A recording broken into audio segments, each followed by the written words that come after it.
श्री स्वामी समर्थ. आज आपण पाहत आहोत नाशिकच्या त्र्यंबकेश्वर येथील श्रीकृष्ण गोशाळा म्हणजेच श्री स्वामी समर्थ गुरुपीठ त्र्यंबकेश्वर ही सद्गुरू परमपूज्य मोरेदादांनी स्थापन केलेली एक महत्त्वाची आध्यात्मिक व गौरक्षणात्मक संस्था आहे.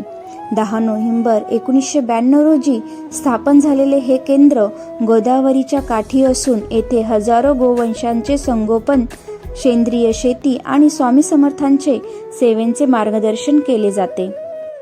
श्रीकृष्ण गोशाळा हे गुरुपीठ त्र्यंबकेश्वर येथे स्थित आहे आणि स्वामी समर्थांच्या भक्तांसाठी एक प्रमुख तीर्थस्थळ झालेले आहे. श्रीकृष्ण गोशाळा श्री गुरुपीठ त्र्यंबकेश्वर येथे 400 पेक्षा अधिक भाकड गायांना प्रेमाने आश्रय देऊन त्यांचे संगोपन केले जाते. ज्या गायींना कत्तलखान्यात पाठवले जाते त्यांना वाचवून त्यांचे पालनपोषण केले जाते.